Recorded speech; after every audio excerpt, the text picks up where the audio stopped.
الرمادي. درجات الرمادي.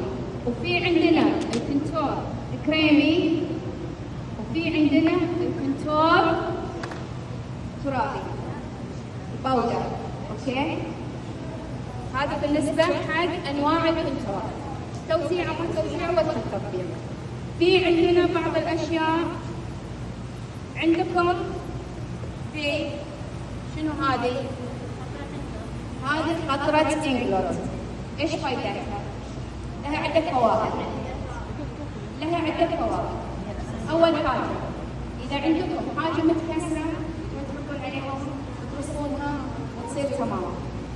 إذا عندكم كحل جار كريمي تحطون عليها ويرطبها يرجع عاوزة تكتل ما تكتل.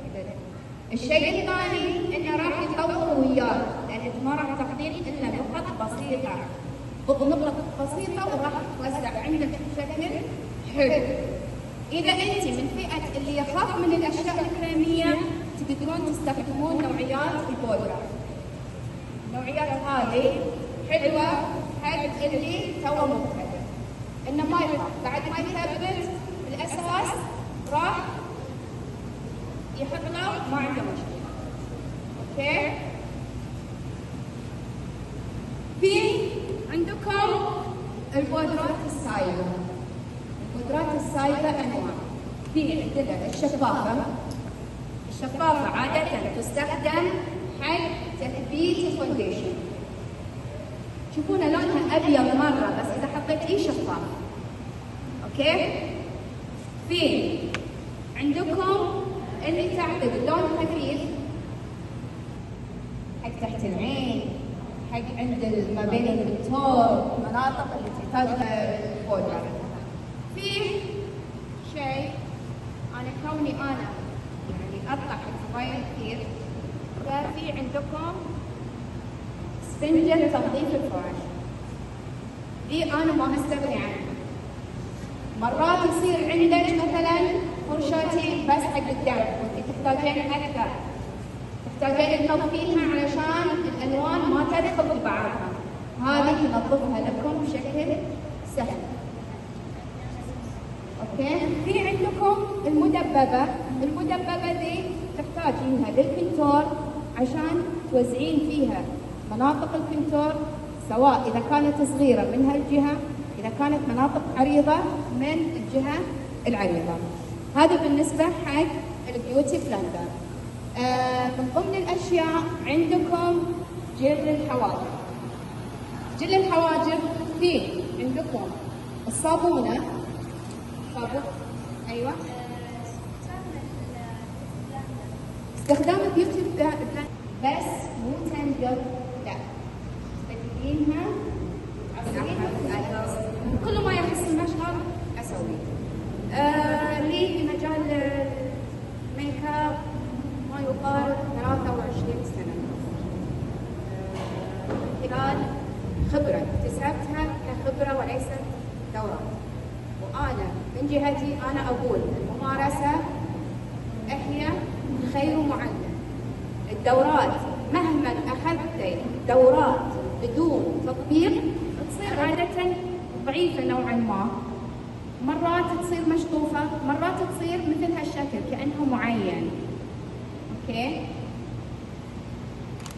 في عندكم حق رسم الحواجب اللي هي تصير مشطوفة، مرعوصة مضبوطة ومشطوفة حق رسم الحواجب. اوكي، في عندكم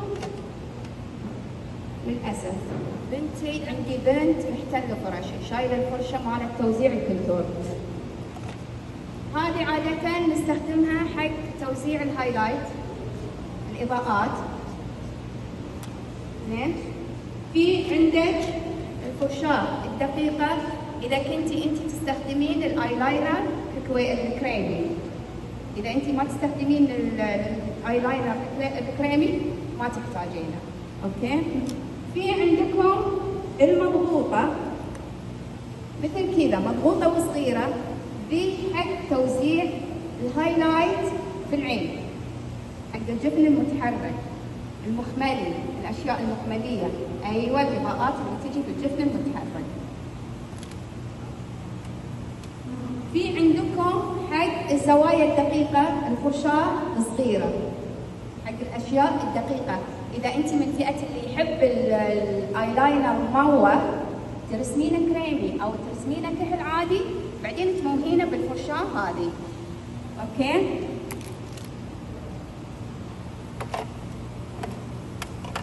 هذه اغلب الفرش اللي احنا نستخدمها. تمام؟ في عندنا حاجه، هي كل فرشاه في لها استخدام. اول حاجه عندنا فرش الدمج. فرش الدمج عاده تصير منفوشه، دائريه منفوشه. فرش الدمج دائريه منفوشه، هذا بالنسبه حق الدمج. في عندنا فرش الكريم الاساس فونديشن تصير مسطحه، زين، عريضه ومسطحه. هذا بالنسبه حق كريمات الاساس. بالنسبه لتوزيع الباودر تصير منفوشه كبيره. اوكي؟ هنا لسطح بشره. الشيء الثاني الخطوه اللي بعدها اللي هو الترطيب. اذا كانت بشرتك جافه تستخدمين كريم مرطب مناسب للبشره. اذا كانت لا دهنيه، في بعض الكريمات تحد من دهنيه البشره. هذا بالنسبه حق الترطيب. بعدين تسكير المسامات. في الفكس بلاس عاده مهمته انه هو يسكر المسام، زين. بعدين الحمايه، حمايه الوجه. حمايه الوجه تصير بالبرايمر. البرايمر يعطيك طبقه عازله ما بين المكياج والبشره، بحيث انه اذا صارت بشرتك من الفئه الحساسه ما تتاثر. اوكي؟ اي سؤال لحد الحين؟ نفس الشركه قدمت هذه الورشه مجاني لاعضاء ونادي فريق المساك الثقافي تحت مظله منصه هاوي. شكرا طبعا مدينه جواته اعطتنا هذا المكان ايضا مجاني كما منهم. شكرا المنظمات، شكرا بنات التصوير، متطوعات ايضا في مجال التصوير، مجال التنظيم، لابسين لباس الفريق الاخضر واللون الاخر الازرق. شكرا المنسقه مواهب موسى، حوريه الجحظه، كذلك المنسقه اللي حضرت معنا اليوم منسقه رياض الباقلي، يستاهلوا تحيه.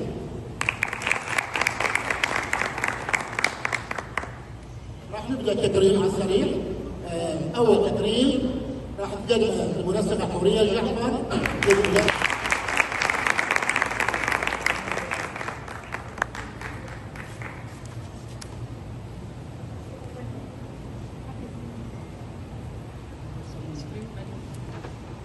لي الشرف اني اقدم لكم الدوره، واتمنى من كل قلبي انكم استفدتوا ولو بالشيء البسيط. يعني البعض خبيرات تجميل اتوقع يعني يمكنون وعندهم خبره، بس اتمنى انكم استفادوا ولو بالشيء البسيط. استفدنا، اعطيتني مثال الصراحه.